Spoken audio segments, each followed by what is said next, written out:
ዋይ ዜማ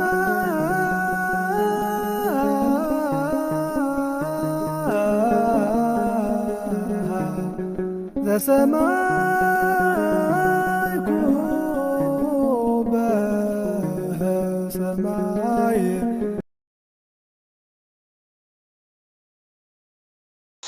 ገጽና ምሉእ ሰውነትና ብምልክት መስቀል ነማዕትብ። በስመ አብ ወወልድ ወመንፈስ ቅዱስ አሃዱ አምላክ። ንቀዳማዊነቱ ትማሊ ንማእኸላዊነቱ ለማዓንቲ ንዘለዓለማዊነቱ ጽባሕ ዘየብሉ ዓለም ቅድሚ ምፍጣሩ ዘመን ሓደይሉ ቅድሚ ምቁፃሩ ነፋሳት እንተይነፈሱ ኣብ ሕርቲ ወሓይዝ እንተይፈሰሱ ሓድነቱ ንሰለስትነቱ ከይጠቕለሎ ሰለስትነቱ እውን ንሓድነቱ ከይከፋፈሎ ብሓድነቱ ክልኤ ብሰለስትነቱ ርባኤ ዘየብሉ ነዚ ዓለም እዚ ፈጢሩ ከምኡ እውን ነዚ ዓለም እዚ ካብ ምንባር ናብ ዘይምንባር ኣሕሊፉ ዝነብር ኣምላኽ ኣቦታትና ንህና እውን ኣምላኽ ቅዱስ እግዚኣብሔር ከም ንህና በደል ከም ንህና ሓጢኣት ከም ንህና ስራሕን ኣካይዳን እንተይኮነ ኣብቲ ብሓጢኣት ዝወዳናዮ ዕድሜናን ሂወትናን ነዚ ግዜ እዚ ከም ተወሳኺ ሂቡ ናብዛ ሰዓት እዚኣ ኣብፂሑ ቅዱስ ቃሉ ንክንሰምዕ ቅዱስ ቃሉ ንክንመሃር ዝፈቀደልና ኣምላኽ ኣቦታትና ንህና እውን ኣምላኽ ሽሙ ዝኸበረን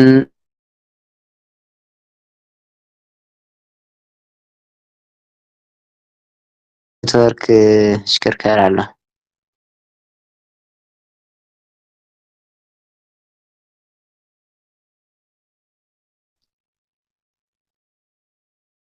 ይስማዕ ኣለኹ ድ ትስማዕ ኣለኹ።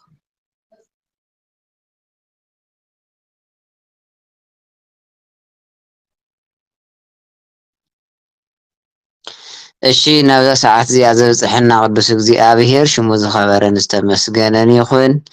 ክቡራንን ክቡራትን ናይ ልዑል እግዚኣብሔር ቤተሰብ ኣቦታተይን ኣዴታተይን ኣሕዋትን ኣሓትን በቢ ዘለኹሞ ሰላም ናይ እግዚአብሔር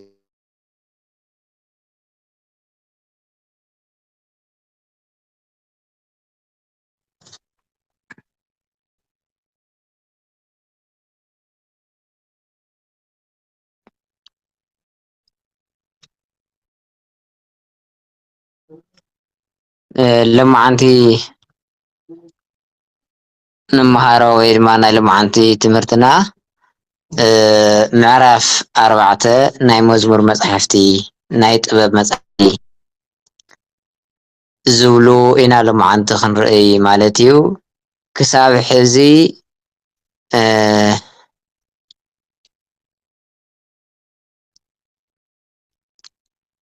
ስለ ናይ ታሪክ ክፍሊ ካብ ኢያሱ ጀሚሩ ክሳብ መፅሓፍተ መቃብያንና እቲ ናይ መወዳእታ መፅሓፈ ዮሴፍ ወልደ ኮርዮን ኣብ ዝሓለፉ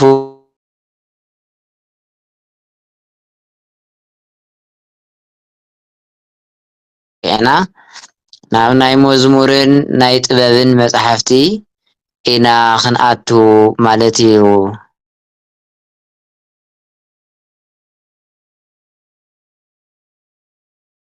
ክወፅል ዶ ይቆራረፅ እኮ ዘሎ ማለት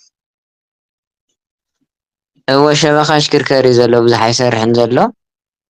ምናልባት ይስማዕ ተሃሊ ክወፅል ሕዚ ፅቡቅ ኣሎ።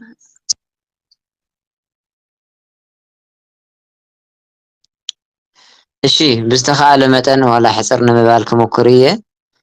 ስለዚ ሎማዓንቲ ንሪኦ ብሓፈሻ ናይ መዝሙር ክፍሊ ናይ መዝሙር መፅሓፍቲ ናይ ጥበብ መፅሓፍቲ ዝብል ኢና ሎማዓንቲ ክንርኢ ማለት እዩ። ኣብ ዝሓለፈ ግዜና ስለ ናይ ታሪክ ክፍሊ ሪኢና ነርና ኢና ካብ እያሱ ጀሚሩ ክሳብ ዮሴፍ ወልደ ኮርዮን ዘሎ ማለት እዩ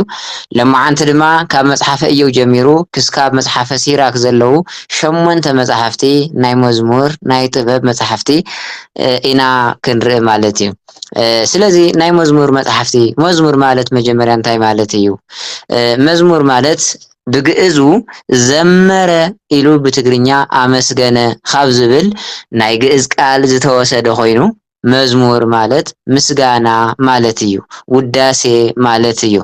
ጥበብ ማለት ድማ ምስትውዓል ማለት ጥበብ ማለት ጥበበኛ ማለት ወይ ከዓ ጥበባዊ ማለት መስተውዓሊ ማለት እዩ ጥበብ ማለት ድማ ምስትውዓል ብመንፈሳዊ ፍልጠት ዝኾነ ነገር ንምርካብ ናይ ምምርማር ክእለት ማለት እውን እዩ ጥበብ ማለት ወአብ መንፈሳዊ ህይወት ወይ ከዓ መንፈሳዊ ምምርማር ማለት ወይ ከዓ መንፈሳዊ ጥበብ ወይ ከዓ መንፈሳዊ ፍልጠት ማለት በሐፂሩ ናብ እግዚአብሔር ንኸተኸደሉ መንገዲ ምፍላጥ ማለት እዩ ምስ እግዚአብሔር ከራኽበካ ዝኽእል ናይ ነስሓ ናይ ፍቕሪ ናይ ሓድነት መንገዲ ምፍላጥ ማለት ብልሓት እዩ ጥበብ እዩ ምስትውዓል እዩ ስለዚ ጥበብ ዝብል ነዚኦምን ዘካተተ ቃል እዩ ማለት እዩ ስለዚ ይብል ኣብዚ ክፋል እዚ ወይ ከዓ ኣብዚ ናይ ሕጂ ምዕራፍ 4 ጀሚርና ዘለና ናይ መዝሙር ክፍሊ ኣብዚ ክፋል እዚ ዝርከቡ 8 መጽሓፍቲ ኣለው ኣብ ምዕራፍ 4 8 መጽሓፍቲ ዝሓዘ ምዕራፍ እዩ ምናልባት ካብቲ ዝሓለፍናዮ ሕፅር ዝበለ ሓፂር ይውን እቲ ዝሓለፍናዮ ምዕራፍ 3 ኣዝዩ ነዊሕ ነይሩ ብዙሕ መጽሓፍቲ ዝሓቆፈ ነይሩ ምክንያቱ ናይ እስራኤል ታሪክ ሰፊሕ ብሰፊሕ ተንቲኑ ዝናገር ስለ ዝነበረ እዚ ድማ ካብኡ ቅልል ዝበለ ከዓ ዝሓፀረ ማለት እዩ ስለዚ ኣብዚ ክፋል እዚ 8 መጽሓፍቲ ንረክብ እዞም መጽሓፍቲ እዚኣቶም ደሞ ንእግዚአብሔር መለመንን መመስገንን ጸሎትን ከምኡውን ካብ እግዚአብሔር ዝኾኑን ብዛዕባ ካብ እግዚአብሔር ዝርከብ ጥበብ በብምዕራፎምን በብቁፅሮምን አካቲቶም ዝሓዙ ዓበይቲ መጽሓፍቲ እዮም ወይ ድማ ዓብይ ትሕዝቶ ዘለዎም መጽሓፍቲ እዮም ማለት እዩ አየኔም እዞም 8 ናይ ጥበብ ወይ ከዓ ናይ መዝሙር መጽሓፍቲና ንጽውዖም ማለት እዩ ስለዚ እዞም መጽሓፍቲ እዚኣቶም ብሰምና ወርቂ እዚ ማለት ታይ ማለት እዩ በተሐቅና በምሳሌው በአካልና በተአካልና በተምሳሌ ወይ ከዓ አብነት ዝኾነ ማለት እዩ ምናልባት ሰምና ወርቅ ባህል ከለ ቃሉ ቀጥታ ግዕዝ እዩ ስለዚህ ብሰምና በወርቅ ብሰሙን በወርቁን ሰሙ ማለት ነቲ ወርቅ ወይ ከዓ አካሉ ዝመስሎ ከምዙ ብሉይ ኪዳን ናይ ሓድሽ ኪዳን ጽላሎት ነይራ ወይ ከዓ ተምሳሌት ነይራ አብነት ነይራ ንሳ ግን ሓቂ ነበረትን እቲ ሓቂ ሓድሽ ኪዳን እያ ስለዚ እዚ ታይ ይባሃል እቲ ብሉይ ኪዳን ሰም ተባሂሉ እቲ ሓድሽ ኪዳን ከዓ ወርቂ ኢልና ክንወስዶ እውን ንኽእልና ከምኡ ማለት ይሰምና ወርቅ ማለት ስለዚ ወይ ድማ ብምስላን በወርቅን ብምስላን ዝተጻሕፉ ብምዃኖም መጽሐፍቲ ቅኔ እውን ተባሂሎም ይጽውዑ እዞም 8 መጽሐፍቲ እዚኣቶም ስለዚ ብዝበለጸ መንገዲ ቅኔያዊ አቀራርቦኦም ዝረአ በቋንቋ ዕብራይስጥ በቲ ናይ መጀመርያ ጽሑፍ እዩ ምክንያቱ ኣብ ዝሓለፈ ግዜና እውን ርኢናዮ ነርና ኢና መጽሓፍ ቅዱስ እቲ ናይ ብሉይ ኪዳን መጽሓፍ ድሕሪ ብዙሕ ዘመን እስራኤላውያን ተማሪኾም ኣብ ዝነበሩሉ ግዜ ካብ ዕብራይስጥ ናብ ግሪክ ናብ ካልኦት ቋንቋ ከም ዝተተርጎመ ኢሉ እውን ካብ ናይ ግዜ በዝሒ ንዳሕር ናብ ዝተፈላለዩ ቋንቋታት ዝተተርጎመ መጽሓፍ ከም ዝኾነ ርኢናዮ ኢና በቲ ናይ መጀመርያ ዝተጻሕፈሉ ቋንቋ ወይ ከዓ ብቋንቋ ዕብራይስጢ ግን እዞም መጽሐፍቲ እዚኣቶም ብጣዕሚ ዝገርም ብጣዕሚ ብዘስሕብ መልክዑ ብግጥሚ መልክዕ ተጽሒፎም ስለ ዝነበሩ ቅኔ ናይ ቅኔ መጽሐፍቲ ወይ ከዓ መጽሐፍቲ ቅኔ ተባሂሎም እውን ይጽውዑ እዮም ይብለና ስለዚ ድሕሪ ናብ ዝተፈላለዩ ቋንቋታት ምትርጓሙ ግን ካብ ቅኔያዊ አቀራርቦኦም ንላዕሊ ዋና ሓሳቡ ብምግላጽ እዮም ዝፍለጡ ريخون غانا نفت استفلالي ቋንቋ ቅድሚ ምትርጓሞም ትሕዝቶኦም ከም ዘለዎ ኮይኑ ትሕዝቶኦም ኣይተቐነሰልን ኣይተወሰኸልን ግን ትሕዝቶ ከም ዘለዎ ኮይኑ ሲ ወላ ተጻሓፋ ዝነበሮ መልክዕ እውን ብናይ ግጥሚ መልክዕ ከም ግጥሚ ዓይነት ይነር ጽሑፉ ማለት እዩ ብፍላይ መጽሓፈ ኢዮብ ሕዩን ክንሪእና ናድሚት ኮም ይነሩ ስለዚህ ናብ ዝተፈላለዩ ቋንቋታት ምስተተርጎመ ብዝተፈላለዩ ቋንቋታት ምስተጻሓፈ ግን እቲ ናይ ግጥሚ መልክዕ ዝነበረ ቅርጺ ለቂቁ ዋና ትሕዝቶ ጥራይ ዘትኮሩ መጽሓፍቲ ኮይኖም እንረኽቦም ማለት እዩ ስለዚህ ካብዚ በመወጻል ናይቶም መጽሓፍቲ ትሕዝቶ ብቅደም ተኸተል ነዙ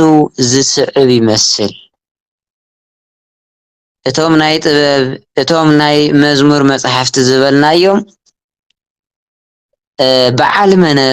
በዓል መን እዮም ወይ ከዓ አየነቶም መጽሐፍቲ እዮም እንደገና አየነቶም መጽሐፍቲ እዮም ጥራይ ዘይኮነ ትሕዝቶኦም ከንታ እዩ ብዛዕባ እንታይ እዮም ዘውግዑ ዝብሉ ኢና ክንርኢ ማለት እዩ ስለዚህ ንመጀመርያ ንረኽቦ መጽሓፈ ኢዮብ መጽሐፈ ኢዮብ ኢና ናብ መዝሙረ ዳዊት ኢና ክንሸጋገር ስለዚህ መጽሐፈ ኢዮብ ክንርኢ ከለና መጽሐፈ ኢዮብ ካፍቶም ናይ መዝሙር ካፍቶም ናይ ጥበብ መጽሐፍቲ ተባሂሎም ዝተመደቡ እቲ ናይ መጀመርያ መጽሐፍ እዩ ኮይኑውን መጽሐፈ ኢዮብ 42 ምዕራፋት ዝወነነ መጽሐፍ እዩ እዚ መጽሐፍ እዚ ምናልባት ዝተጻሕፈሉ እዋንን ብመን ከም ዝተጻሕፈን ዝተረጋገጸ መረዳእታ የለን ምናልባት ብዙሓት ምሁራን ናይ ቤተ ክርስቲያን ከም ዝነግሩና ከም ዝብልዎ ግን ዝተጻሕፈሉ ቅድሚ መጽሐፍ ቅዱስ ወይ ድማ ካብ መጽሐፍ ሄኖክ ቀጺሉ ዝተጻሕፈ መጽሐፍ ከም ዝኾነ ሊቃውንቲ አቦታትና ይናገሩ ምክንያቱ ዝሓለፈ መጽሐፍ ሄኖክ ንምሃር እንተለና እውን ሪእና ነርና ኢና ብዛዕባ መጽሐፍ ሄኖክ ቅድሚ እቶም ካልኦት ናይ መጽሐፍ ቅዱስ መጽሐፍቲ ምጽሓፎም ናይ መጀመርያ መጽሐፈ ሄኖክ ከም ዝኾነ ሪእና ነርና ማለት እዩ ስለዚህ ቅድሚ ሙሴ ኦሪት ዘፍጥረት ኢሉ መጽሐፉ ቅድሚ መጽሐፍ ቅዱስ ብዘይካ መጽሐፈ ሄኖክ ቅድሚ ኩሎም ዘመጽሐፍቲ ደድሕር መጽሐፈ ሄኖክ ዝተጻሕፈ ጥንታዊ መጽሐፍ ከም ዝኾነ ብናይ ታሪኽ አስተምህሮ ይእመነሉ ይኹን ደአምበር ፍልይ ዝበለ መዓዝ እዋን ፍልይ ብዝበለ አበዩ ፍልይ ብዝበለ ስመን ከይጽሕፍዎ ንዝብሉ ግን ተረጋጊጹ ዝተፈልጠ መረዳእታ ክሳብ ሕጂ ከምዚ የለ እዩ ዘርኢ ማለት እዩ ስለዚህ እምበርከስ እዚ መጽሐፍ እዚ ብዘይካ ናይ መጀመርያን ናይ መወዳእታን መብዛሕትኦም ምዕራፋቱ ወይ ከዓ ትሕዝትኡ ዝተጻሕፈሉ ብመልክዕ ግጥሚ እዩ ነይሩ ኣብ መጽሐፍ ቅዱስ ያው ንቅድሚት እውን ስለዝንረኽቦ ኢደ እምበር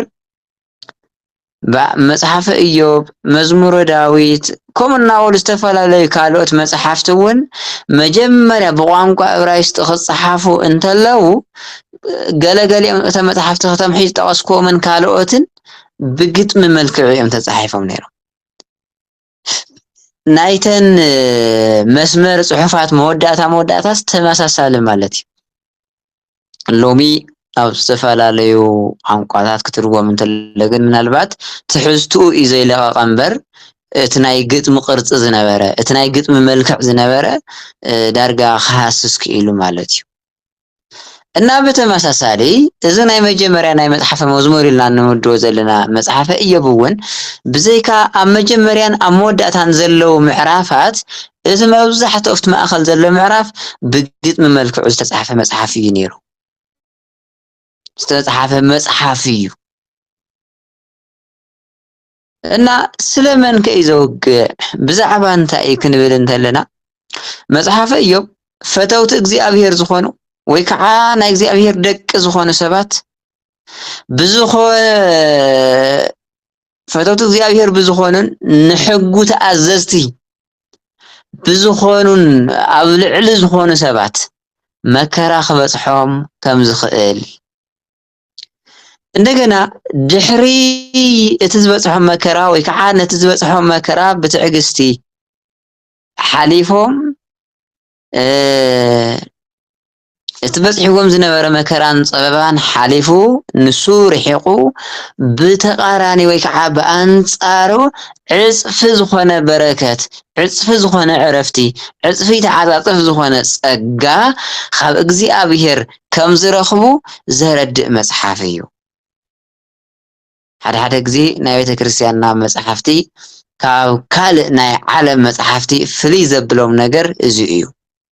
ምናልባት ብናይ ደቂ ሰባት ሓሳብ ተመስሪቶም ዝተፃሕፉ መፅሓፍቲ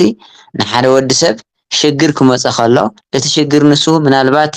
ናይ ሂወት መወዳእታ ኮይኑ ክረአዮ ይኽእል እዩ። መፅሓፍ ቅዱስ ግን ምናልባት ኣብ ደቂ ሰባት ሂወት ሽግር ከጋጥም ግድን እዩ። ኣብዚ ዓለም እዚ እስካብ ዘሎ ማንም ወዲ ሰብ ክወድቕ ክለዓል ግድን እዩ። ስለዚ መፅሓፈ ኢዮብ እውን ብስሩ እውን ኣቲና ክነንብቦ እንተለና እውን ብዛዕባ ናይ ኢዮብ መጀመርያ ከመይ ዓይነት ሃፍታም ሰብ ከም ዝነበረ ከመይ ዓይነት ጥዑይ ሰብ ከም ዝነበረ ድሓር ድማ ብናይ ሕማም ምክንያት ብናይ ሰይጣን ተንኮል ዝነበረ ኩሉ ስኢኑ ዳርጋ ዓርሱ እውን ስኢኑ ክበሃል እዩ ዝኽእል ኣካሉ ቆሲሉ ኩሉ ነገራቱ እቲ መፅሓፍ እውን ተንቢብናዮን ዘውግዐና ዝነግረና እና ይኹን ዳ እምበር እምነቱ ስለ ዘይቀነሰ ምስ እግዚኣብሔር ዝነበረ ርክብ ስለ ዘይለሓለሐ እቲ ኩሉ ፀበባ ምስ ሓለፈ እንደገና ካብቲ ናይ መጀመርያ ዝነበረ ሃፍቲ ካብቲ ናይ መጀመርያ ዝነበረ ተሓጓስ ዕፅፊ ዝኾነ ሃፍትን ተሓጓስን ከም ዝረኸበ እዩ እቲ መፅሓፈ ኢዮብ ዝነግረና ናይ ኢዮብ ታሪክ ማለት እዩ። ስለዚ መፅሓፈ ኢዮብ ጥራይ ንኢዮብ እንተይኮነ ንዓይና ንዓኻትኩምን ወይ ከዓ ኣብዚ ሕዚ ዘለና ትውልዲ ንቐፃላይ ትውልዲ እውን ዘመሓላልፎ መልእኽቲ ዘለዎ ትሕዝቶ እንታይ እዩ? ደቂ ሰባት ብዝተፈላለየ ምክንያት ምስቲ ዝንነብረሉ ዓዲ ክኾን ይኽእል እዩ፣ ምስቲ ንነብሮ ካልኣይና ሰብ ክኾን ይኽእል እዩ፣ ኣብቲ ንሰርሖ ናይ ስራሕና ቦታ ክኾን ይኽእል እዩ። ምናልባት ካብና ዓቕሚ ንላዕሊ ዝኾኑ ነገራት ከጋጥሙና ይኽእል እዮም። ይኹን ዳ እምበር ንዓኣቶም ብትዕግስቲ እንድሕር ሓሊፍናዮም ንዓኣቶም ምስ እግዚኣብሔር ኮይና ተተቃሊስናዮም ግን ዳሕራይ ዓፀፍኡ ወይ ከዓ መልሱ እቲ ናይ መጀመርያ ሓጎስና ጥራይ ዘይኮነሲ ዝበለፀ በረከት ከም ንረክብ ዘረድአና መፅሓፍ እዩ ማለት እዩ። ነዚ እውን መፅሓፈ ኢዮብ ኮታስ ብዝበለፀ ኣብ ናይ ኢዮብ ሂወት ዘጠንጠነ መፅሓፍ እዩ። መፅሓፈ ኢዮብ ኦፅ ኢዮብ ዓዱ ኦፅ እዩ ዝበሃል። ኦፅ ኣብ ዝተባህለ ዓዲ ይነብር ብዛዕባ ዝነበረ ኢዮብ ስለ ዝተባህለ ጻድቕ ናይ እግዚኣብሔር ሰብ ብናይ ዲያብሎስ ተንኮልን ብፍቃድ እግዚኣብሔርን ብዙሕ ፈተና ተፈቲኑ ብትዕግስቲ ምሕላፉን ብምዕጋሱ ድማ ዝረኸቦ በረከት ብሰፊሑ ዘርዚሩ ዘቕመጠ ዘርዚሩ ዝገልጽ መጽሓፍ እዩ መጽሓፈ ኢዮብ። ስለዚ እዚ መጽሓፍ እዚ ወይ ከዓ መጽሓፈ ኢዮብ ንምጽንዑ ምእንቲ ክጥዕመና ግን ብሰለስተ ዓበይቲ ክፋላት ከፊልና ከም ዝስዕብ ጌርና ክንሪኦ ንኽእል ኢና። ብሓፈሻ ግን ቅድሚ ናፍቲ ምክፍፋል ምኻድና ግን መጽሓፈ ኢዮብ ብዛዕባ ናይ ኢዮብ ጽድቂ ኢዮብ ብጣዕሚ ኣብ ቅድሚ እግዚኣብሔር ሓቀኛ ዝነበረ ሰብ እዩ፣ ጻድቕ ዝነበረ ሰብ እዩ። ይኹን ዳ እምበር ብናይ ዲያብሎስ ተንኮል ኢሉ እውን እቲ መጽሓፍ እውን ከም ዝነግረና እግዚኣብሔር እውን ነቶም ዝፈትዎ ንኽፍትኖም ደልዩ ዘይኮነስ ግን ንናይ ዲያብሎስ ተንኮል ንምፍሻል ማለት ምንም ኢዮብ ንእግዚኣብሔር ከም ዘይክሕድ እግዚኣብሔር ኣቐዲሙ ይፈልጥ እዩ። يفلጥ እዩ እንታይ ደኣ ዲያብሎስ ግን ከስሕተ ኢሉ ተሲኡ ተላዒሉ ስለ ዝነበረ ከም ዘየስሕቶ ንምርግጋጽ ብሰይጣን ክፍተን ተልእና ንሪኦ ማለት እዩ ተፈቲኑ እውን ብፍላይ ኣብቲ ምዕራፍ 1 ምዕራፍ 2 ክነንብብ እንተለና ዝነበርዎ ካብ ቁፅሪ ወፃኢ ዝኾኑ ናይ እንስሳት ሃፍቲ ዝነበርዎ ደቁ 10 ዝኣኽሉ ደቁ 7 ደቂ ተባዕትዮን 3 ደቂ ኣንስትዮን ኮታስ ንሶም ኩሎም ሞይቶም ተወዲኦምስ ነብሱ ከም ዘለዎ ቆሲሉ ክንደይ እሞ ዳርጋ ክንደይ ክግለጽ ብዘይኽእል ሽግርን ፀበባን በፂሒ ከም ዝበፅሖን ግን ነቲ ዝበፅሖ ሽግርን ፀበባን ድማ ብትዕግስቲ ብተስፋ መጽሓፈ ኢዮብ ካብቲ ዘምህረና ሓደ እንታይ እዩ በቲ ዘጋጥመና ዘበለ ተስፋ ንኸይንቆርጽ መቸን ከቢድ እዩ ምናልባት ናይ ኢዮብ ሃፍቲ ናብ ንሕና ክነምፅእ ከለና ካብ ዓድና ወፂና ድዩ ተሰዲድና ድዩ ዋላ ኣብ ዓድና ኮይንና እውን ድቃሲእና ለይትን ቀትርን ፅዒርና ዘጥረናዮ ነገር ኩሉ ክንስእን እንተለና ክንደይ ግዜ ተመጻቢዕና ዝወለድናዮም ደቅና ክንስእኖም እንተለና ካብኡ ሓሊፉ ኣብ ሂወትና ንባዕላስ ብኻልኦት ክትረአ እንተላ ኣፀያፍ ክስካብ ትኸውን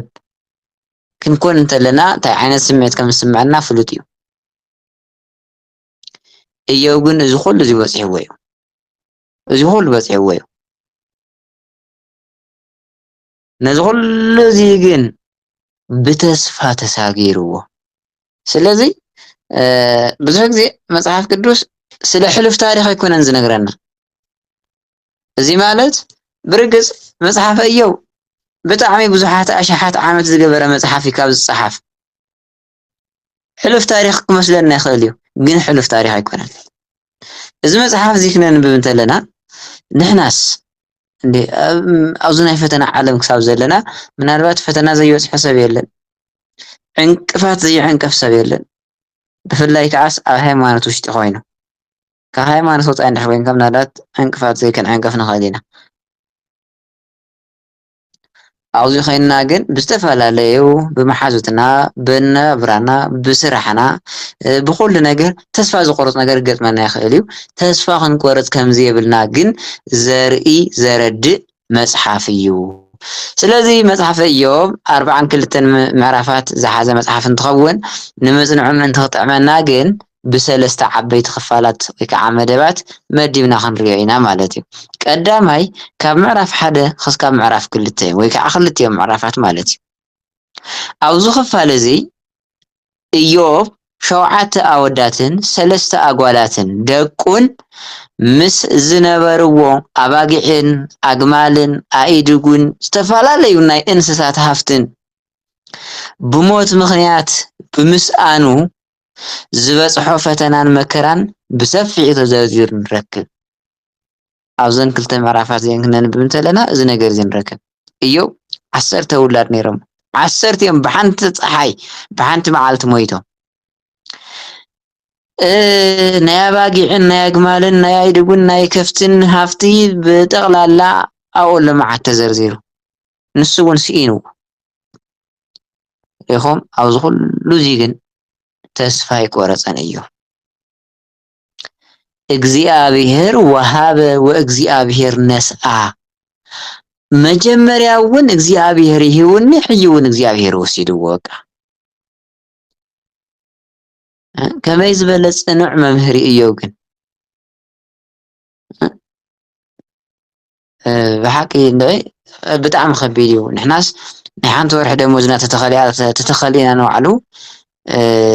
መርዚ በፂፅና ኢና ንሰቲ ንምንታይ ነብስና ክነጥፍእ ማለት ዓርስና ንምጥፋእ ኢዮብ ግን ኣብ ሂወቱ ሙሉእ ዘጥረዮ ጥራይ ክኾነን ዝወለደ ደቁ ሲንስ እታ ሂወቱ እውን ዳርጋ ክሰና ቀሪቡ ነይሩ ኣብዚ ኩሉ ናይ ፈተና ሂወት ኮይኑ ግን ካብ እግዚአብሔር ፍሒት ኣይበለን ንእሽተይ እውን ፍሒት ኣይበለን ኣይለቐቐን እና እቲ ካልኣይ ካብ ምዕራፍ 3 ክሳብ ምዕራፍ 36 እዚ እቲ ዝዓበየ ክፋል እዩ ኣብ ዝኽፋል እዚ ድማ ኢዮብ ኣብዚ ንእሽተን መረረ ኣትይዎ ንረክብ ኢና ኢዮብ ክሳብ እታ ነታ ዝተወለደላ መዓልቲ ወይ ከዓ ተዘይውለድ ምሕሸኒ ነይሩ ብምባል ዝተወለደ ላዕለት ክረግም እንተሎ ንርኢ ኢና ማለት እዩ ማ ከቢድ እዩ ሓቂ ንምዝራብ ኣብ ልዕሊ ኢዮብ ዝበፅሐ ኣብ ልዕሊ ማንም ኣይብፅሕ ከቢድ እዩ ብጣዕሚ ግን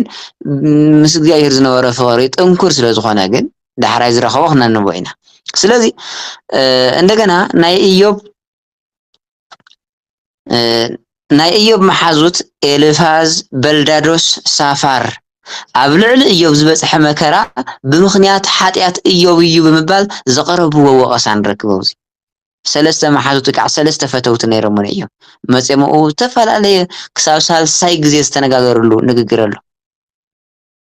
ንኢዮብ እቲ ዝበፅሐ ኩሉ ምስ ረኣይዎ እዚማ ብዘይ ሓደ ነገር ኣይበፅሐካን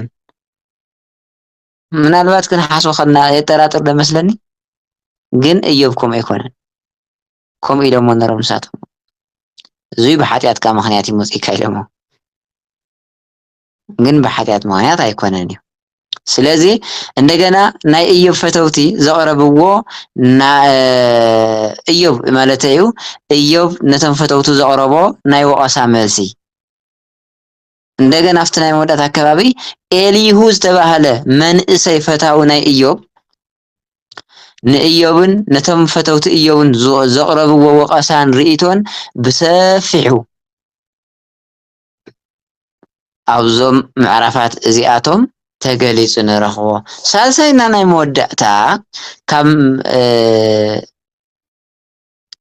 ምዕራፍ 38 ክሳብ ምዕራፍ 42 ንከዓ ክሳብ መወዳእታ ዘሎ እዩ እቲ ካልኣይ ክፋል ካብ ምዕራፍ 3 ክሳብ ምዕራፍ 37 እዩ እዚ ድማ ካብ 38 ክሳብ 42 እግዚአብሔር በአውሎ ነፋስ ውሽጢ ኮይኑ ንኢዮብ ብዛዕባ ናይ ሰባት ከንቱ ዝርርብ ዝሃቦ መልሲ ማለት እቶም መሓዝቱ ዘነጋግርዎ ዝነበሩ ኣብ ልዕሊ ኢዮብ እውን ካብ ሕብረተሰብ ዝመፅእ ዝነበረ ዘይጠቅም ንግግር ብዛዕባኡ ከም ዝተነጋገሮ ኢዮብ ከኣለ ኩሉ ዝኾነ እግዚአብሔር ዝገበሮ ኩሉ ምስ ፈለጠ ይኣኽለኒ ብምባል ካብ ኩርያኡ ምምላሱ ምክንያቱ ኩሉ ነገር ምስ ቀበፀ ኩሉ ነገር ምስ ተደራረቦ ከም ተቀድመ ቢለ ዝበልክዎ እስካብታ ዝተወልደላ መዓልቲ ተራጊሙ ነይሩ ተዘይውለድ መሓሸኒ ከምኡ ንብል እንዳሕና ንእሽተይ ፈተና ተበፂሓትና ዕንጨይቲ ተፀሓጊራትና ፃር ኢና ንብል ንሱ ግን ዝኩሉ ነገር ምሳኣነ ተዘይውለድኮ መሓሸኒ ነይሩ ብምባል ተዛሪቡ እዩ ስለዚ እንደገና ግን ናይ እምነት ሰብ ሓቀኛ ሰብ ስለ ዝነበረ እዩ እግዚአብሔር ነቲ ዝጠፍእ ኩሉ ክምልሰሉ ዝኽእል ኣምላኽ ከም ዝኾነ ስለ ዝኣምን ካብቲ ዝነበሮ ጀሚርዎ ዝነበረ ኩርያ ወይ ከዓ ምኹራይ ተናሲሑ ከም ዝተመለሰ እንደገና እግዚአብሔር ኣብ ልዕሊ ፈተውቲ ኢዮብ ምስ ተቆጥዐ ነቶም መሓዙት ኢዮብ እግዚአብሔር ተቆጢዕዎም ነይሩ ኢዮብ ግን ብዛዕባ እቶም ፈተውቱ ምጽላዩ እንደገና ናይ እግዚአብሔር ምሕረት እውን ከም ዝወረደ ንረክብ ቀጽልና ናይ መወዳእታ ኢዮብ ዝጠፍኦ ሃፍቲ እቲ መጀመርያ ዝወደመ ዝጠፍእ ማለት እዩ እቲ መጀመርያ ዝጠፍኦ ሃፍትን ዝሞቱ ደቁን ብዕጽፊ ከም ዝረኸቦም ወይ ከዓ ከም ዝተቀበለ ኢዮብ እንደገና ማለት እዩ ተሓዲሱ ደቁን ደቁን ክሳብ 4 ትውልዲ ከም ዝረአይን ዕድመ ፀጊቡ ድማ ከም ዝሞተን ኣብዞም ምዕራፋት እዚኣቶም ብሰፊሑ ተገሊጽልና ንረኽቦ ማለት እዩ ስለዚ መጽሓፈ ኢዮብ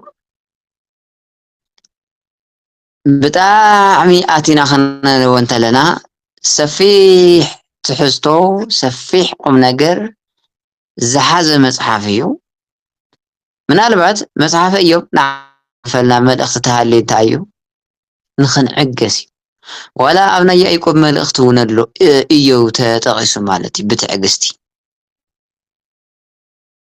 إيو تعجست زبل قال أما صحف قدس كتكس ندلو مجمريا زمص ወይ ከዓ ዝጥቀስ ኢዮብ ምክንያቱ ብክንደይ ናይ መከራ ሸምጠጥ ከም ዝሓለፈ ኣብቲ መጽሓፍ እውን ንረኽቦ ነገር ስለ ዝኾነ ማለት እዩ እና ካብዚ ብመቐጻል መጽሓፈ ኢዮብ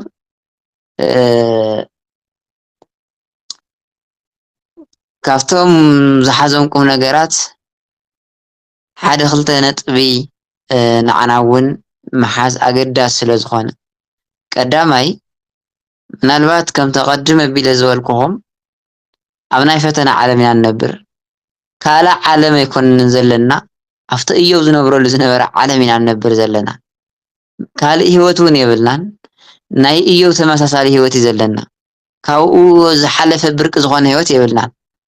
ስለዚ ኣብዚ ዓለም እዚ ክንነብር እንተለና ግን ንሕና እውን ብንእሽተይን ብዓብይን ንእግዚኣብሔር ክነማርሮ ከም ዘይግበአና ኮታስ ናይ ኢዮብ መጽሓፍ ክነንብቦ እንተለናስ ምዕዳን እዩ ንዓና ዝምዕደና ማለት እዩ ብዝጠቅምን ዘይጠቅምን ዳኣ ነማርር ኮይና ምናልባት እቲ ንዓና ተዳልዩ ዝነበረ ምሕረት እግዚኣብሔር እውን ንኻልኦት ክኾን ይኽእል እዩ ስለዚ እዚ ምናልባት ተወክል እዩ ኣብዚ ዓለም እዚ ትርፊ ጥራይ ኣይኮነን ኪሳራ ጥራይ እውን ኣይኮነን ክልቲኦም ጎኒ ጎኒ እዮም ዝኸዱ ኣብዚ ዓለም እዚ ትርፍን ክሳራን ሓደ ሰብ ንግዲ ክጅምር እንተሎ መቸን ዕላምኡ ንምህፍታም ወይ ከዓ ንምልዋጥ እዩ ግን ኣብቲ ንግዲ ውሽጢ ግን ክልተ ዓይነት ኸይዲ እዩ ዘሎ ጥራይ ምትራፍ ጥራይ ምህፍታም ጥራይ ምልዋጥ እንተይኮነ ምኽሳር እውን ኣሎ ክልተ ዓይነት ለውጢ እዩ ዘሎ ናይ ኪሳራ ለውጥ ኣሎ ናይ ከስቢ ወይ ከዓ ናይ ትርፊ ለውጥ ኣሎ እና መጽሓፍ ኢዮብ እንታይ ንበባለለ እየ ንዓና ኮታስ ኣብ ሕድሕድ ህይወትና ቀሊል ዘይበሃል ወይ ድማ ካብ ዝሓሰብናዮን ላዕሊ ዝኸውን ኮታስ ኣጋጣሚታት ብዝፈጠሮ ኣጋጣሚ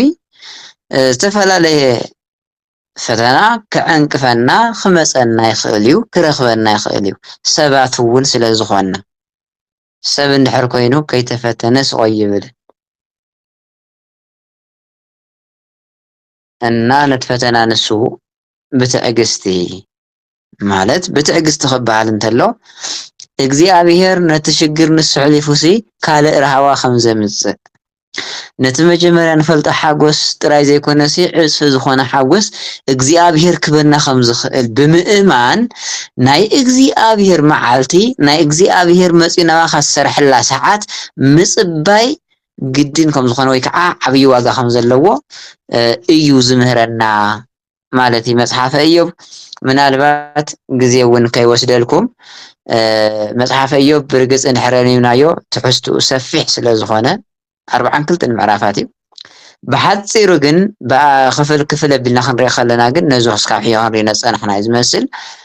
ኣብ ዝቕፅል ግዜና እግዚኣብሔር ኣምላኽ ዕድመ ወሲኹ እንድሕር ኣራኺቡና መዝሙረ ዳዊት ኢና ክንርኢ ማለት እዩ መዝሙረ ዳዊት ኢና ክንርኢ ንሎማዓንቲ ግን መጽሓፈ ኢዮብ ኣዝዩ ከኣኽለና እዩ ግልጽ ዘይኮነ ነገር ንሕር ሃልይውን ኣብ መወዳእታ ክቕበለኩም እየ ስለቲ ዝነበረና ግዜ ግን ክብርን ምስጋናን ውዳሴን ኣምልኾን ንእግዚኣብሔር ኣምላኽና ይኹን ጸጋ ጎይታና ኢየሱስ ክርስቶስን ፍቅሪ እግዚአብሔር አቦን ሕብረት መንፈስ ቅዱስን ምስ ኩላትኩም ይኹን አሜን።